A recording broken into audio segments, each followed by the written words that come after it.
Cannabis banking panel moderator for today is Tyler Burrowline. Tyler Burrowline, Chief Revenue Officer for Hypers. Hypers is a US-based financial tech company providing banking and payment solutions for cash-intensive industries such as cannabis, CBD, and money services. And man, we could really use your services in Colombia. As Chief Revenue Officer, Tyler builds brands, manages key relationships, and strategic partnerships. For over 5 years, Tyler has pioneered Hyper's expansion efforts, networking with financial institutions, government officials, regulatory bodies, and major commercial cannabis entities. He possesses an intricate knowledge of the banking and regulatory climate, key industry influencers, industry dynamics, and market history. He has also become a key contact for media outlets, analytics companies, industry consultants, and investment firms searching for reliable, accurate sources of industry information. Tyler's contacts and relationships in the US state legal cannabis industry are unparalleled. As a result of his influential value, he was selected to be chairman of the National Cannabis Industry Association Banking and Financial Services Committee.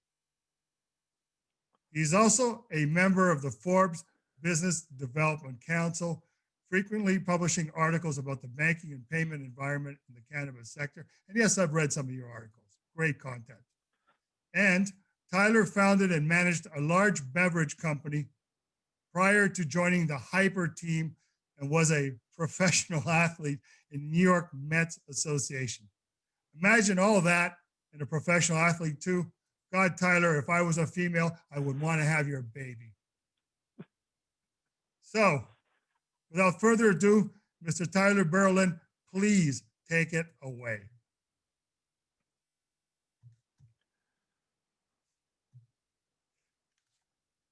Thanks so much, John. I really appreciate the intro, and thank you for having me. I've been very fortunate to be on the front lines of this space for a long time now, and as we all jokingly refer to it as dog years in the cannabis space. So I think I'm creeping up near 50 at this point in cannabis years. But we've lived this world. We've been on the front lines of it in a unique way, and we've gotten to know most in the industry. And I've had the good fortune to meet both Michael Newman and Ron New, who are the panelists here.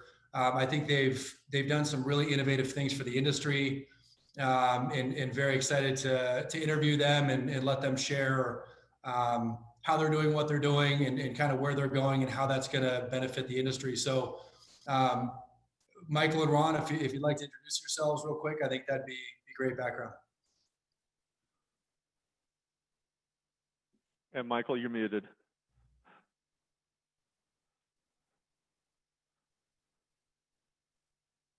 There we go. There you go. It's Michael Newman. I'm the founder of Worth Street, and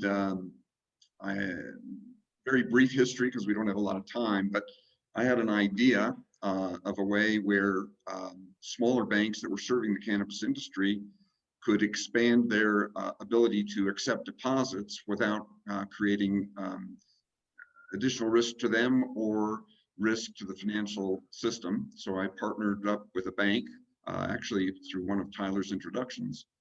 And with that bank, we went to regulators and proposed our business plan to accept this range of deposits. Regulators accepted that, and we went into business. It only took us a year to craft the legal agreements to be able to do that. And then we've taken that basis and moved into using the exact same structures with the regulators' approval, ways to allow a small bank to be able to do $100 million volume size of transactions, again, where it doesn't create additional risk to the bank. And it makes the bank more profitable, and it serves the financial interests of the of the government regulators. So that's my quick background. Okay, I'll jump in here. So I'm Ron New. Joined the company a little over a year ago.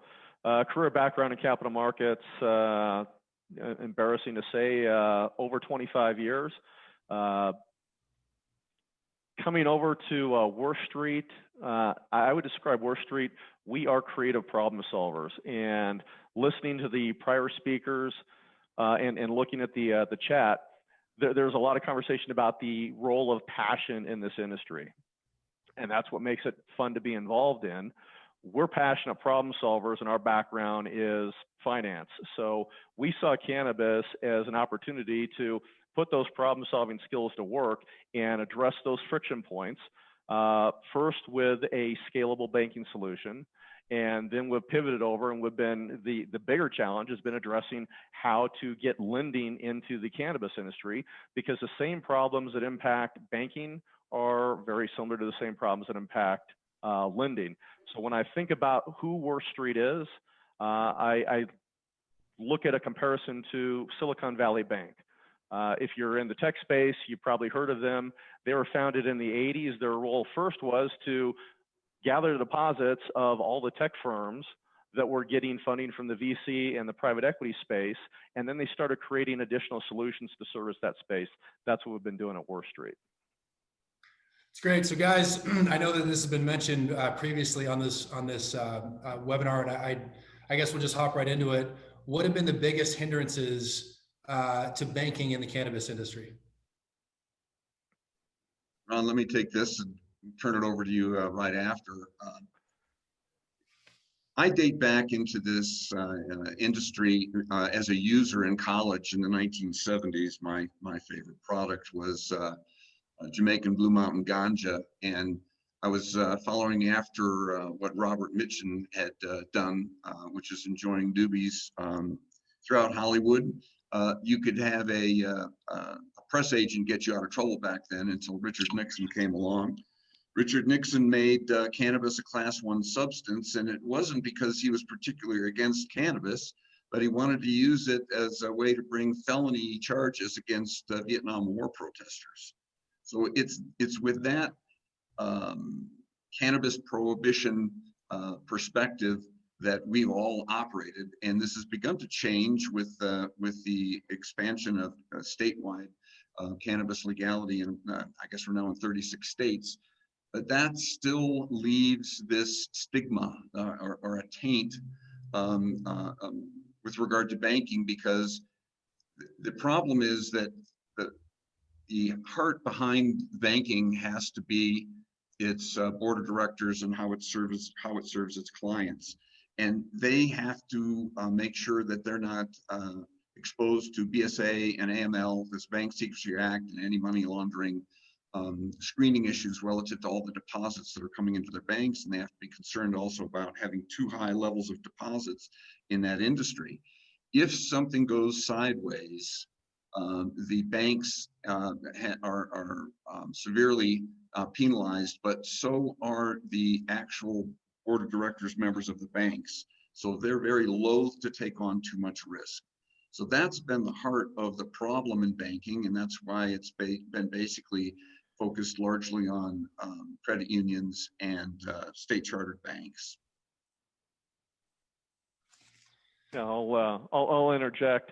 You know, Michael touched on it, but the panel before us, the ladies who were speaking, even though largely what they're dealing with is CBD, they've faced the stigma, pushback from the Amazons of the world, pushback from the PayPals of the world, and as Michael just pointed out, what a lot of people don't realize and what makes banks so cautious is, one, civil liability at the directors and officers level. But it was a bank president that told me, he says, whatever level of stigma exists in the populace, and obviously after the last election, it's clearly not a broad issue. Whether you're a red state or a blue state, legality is pushing through, and we have the majority of states that do have some form of legality. However, whatever level of stigma resists or continues, This bank president says, multiply it by at least a factor of 2 when you get to the board level of banks. So stigma is certainly probably the biggest obstacle, aside from the level of regulatory and compliance, which, Tyler, you probably know better than anybody, because that's the role of Hyper. Well, and to just kind of piggyback off that, one thing that people don't realize is regulators have never been given guidance either. So they were learning with the banks and credit unions trying to bank this industry. And as you can imagine, if you're a regulatory body and you're trying to examine a bank banking the industry without any guidance of how to do so, you know, they've had to learn as well. And that's been a very challenging thing. One other thing I'll just add as well, the risk to the officers cannot be covered by the insurance policies of those financial institutions.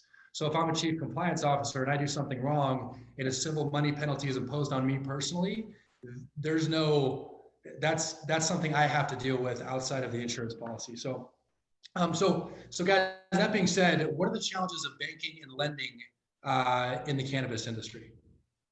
I guess I'll dive in, Ron, and you follow. There's a whole host of regulators. There's state, federal, OCC, Federal Reserve, and they all protect the integrity of the financial system. The FDIC insurance is absolutely critical for people to put deposits in their banks, and the FDIC has its own set of regulators. And the banks are the watchdogs for the regulators. They're the gatekeepers. And if the banks fail in their role at being gatekeepers, as Tyler was just suggesting, severe disciplinary action. And the last thing in the world that any of these bankers wants with a failure as a gatekeeper doing this BSA and AML compliance, they don't want the guys with the black jackets with white letters all over them coming in to pay them a visit. It's the last thing in the world they want. So this places the bank in a place where it has to be able to make money in the cannabis industry, servicing them. And it's not the same as banking a typical client, where it's more of a commodity-based service. It requires a very specialized set of skills to provide that kind of oversight. All right, then I'll piggyback on that. So when you're looking at banking the cannabis industry, obviously, first thing is the concern is protecting the integrity of the U.S. financial system.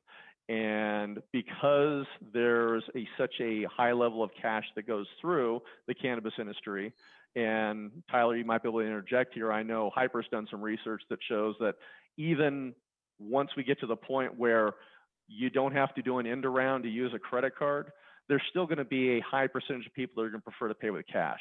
So anytime where you've got a high cash environment, there is the huge risk of money laundering, which when Michael refers to BSA and AML, that's the Bank Secrecy Act, which I believe is of 71, which is specific to money laundering, and then AML is anti-money laundering.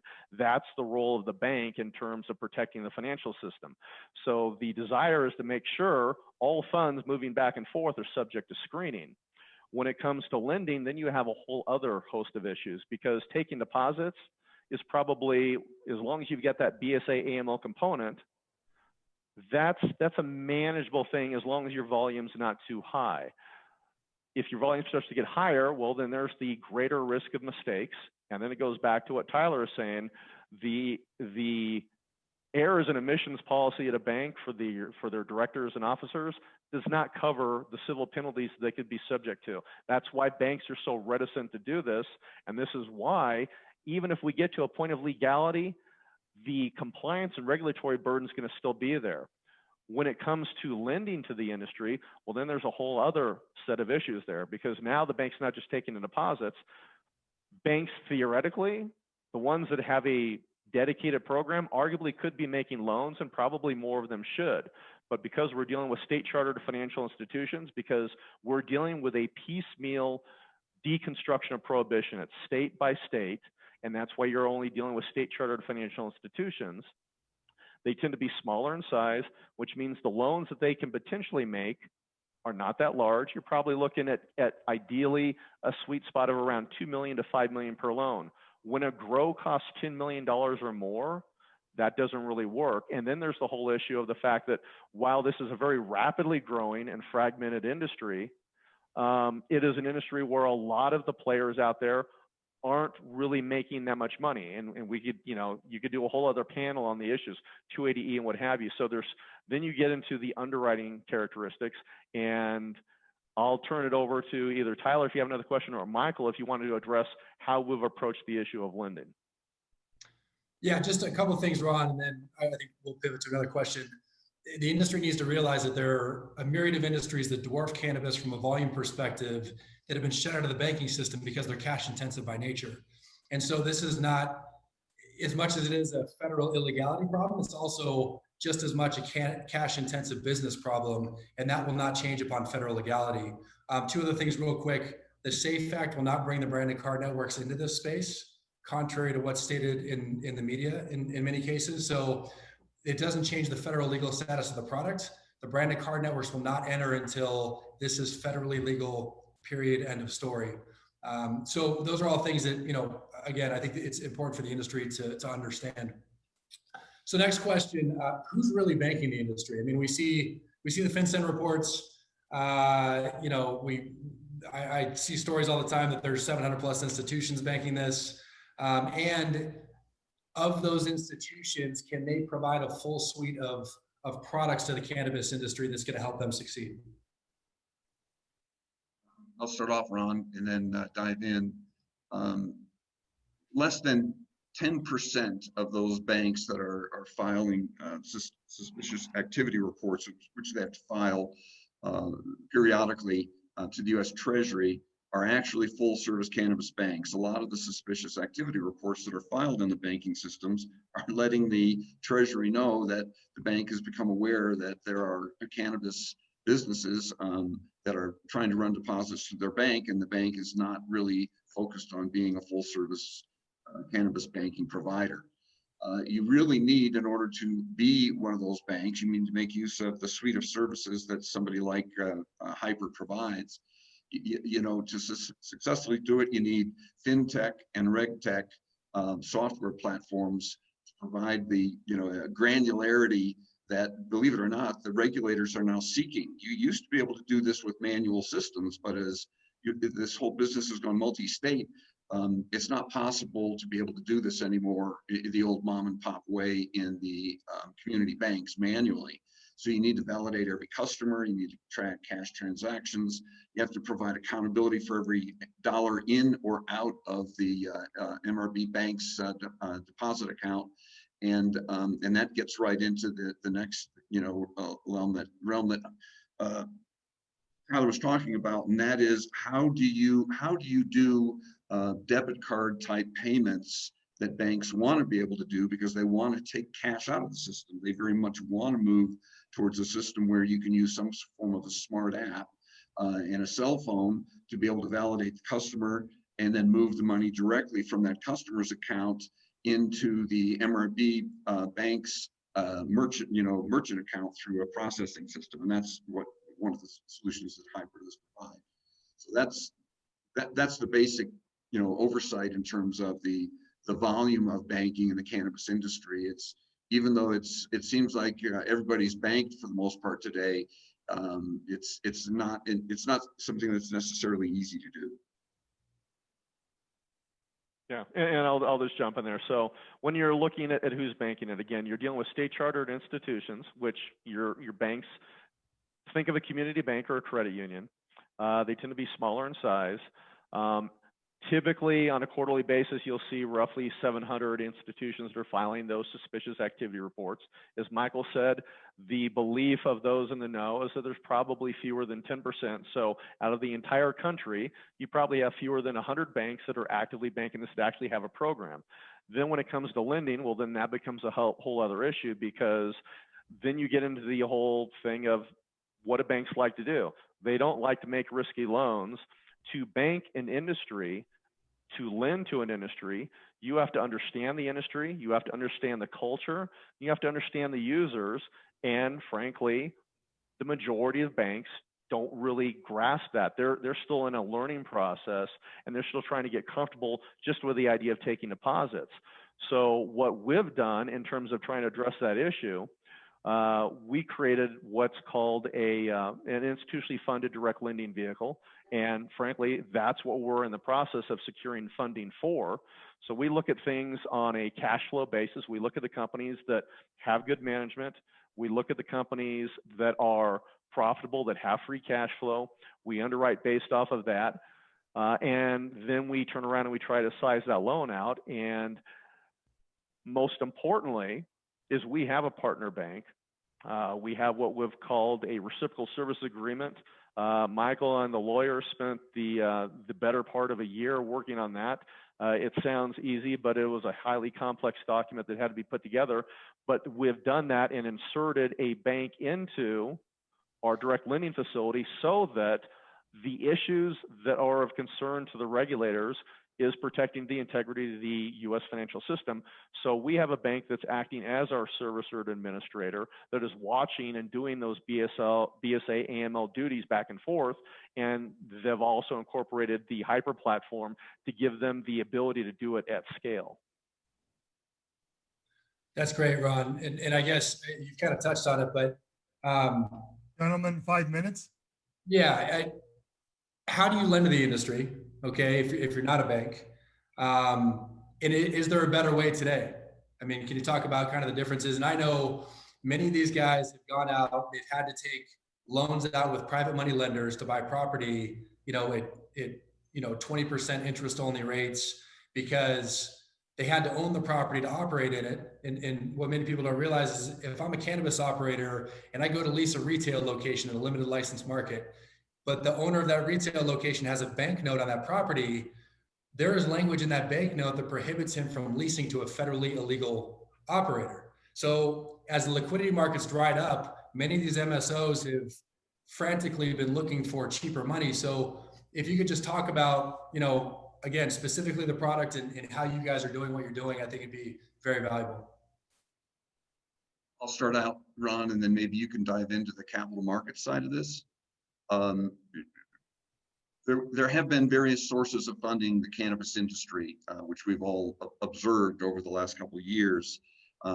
Cash, stock, for acquisitions, for roll-ups, and so forth. And there have been problems along the way that just those solutions don't scale. So what Ron and I came up with was making use of this MRB bank partner through the reciprocal services agreement. They become the loan servicer and the administrator. They give the institutional investor comfort that the institutional investor is not going to be exposed to the BSA and AML risks for lack of compliance. What that allows us to do is go to a bank, let's say it's only $100 or $150 million in total assets. We can go out and put a $50 million loan out to a cannabis company, and the funding would come from an institutional investor. The institutional investor is taking on the credit risk, but the institutional investor is getting much higher yield than he would get, and yet the metrics on that loan are of investment grade quality. So let me turn this quickly over to Ron because we're running out of time, and talk a little bit more about that, because I think we've done something that's unique that lets institutional investors come in without the exposures to the cannabis industry that they're concerned about. Okay, so I'll jump in here, and part of the audience, this may get a little higher level in terms of the finance side. Feel free to ping us separately if you'd like to explore the conversation more. But in short, if I'm an institutional investor, typically you want to be as close to the money as possible. So what we've done, and it's basically called being at the top of the waterfall, is the money's coming in. Michael has a background in entertainment finance. That was a role in how we created the structure. I have a background in securitization. That was a role in creating the structure. We approached this trying to come up with a means of a product that is functional for the borrower, the cannabis company, and a product that addresses the risks and concerns for the potential institutional lender investor. So top of the waterfall, we've created an amortizing product. So what our base structure is a loan that is a 10-year amortization with a 4-year balloon. Coupons, don't have enough time to get into the analysis, but Part of being a trader is you look at the broader capital market system and do a comparative analysis as to what the other options and competing products are out there. Cannabis, as everybody knows, historically you've been stuck to either using cash, using stock as a proxy for cash if you're a public company, or you've been left to the hard asset lenders, as Tyler mentioned. You're doing well if you can get financing at 15%, but we've seen balance sheets routinely where we're seeing the loans that are at 20% and well above there. It's the loan to own. We've created a structure that aligns interests. We underwrite based off of cash flow, and we've addressed the issues, and most importantly, we've incorporated a bank to address those risk issues from a regulatory standpoint, which is making sure that the money is validated going both ways.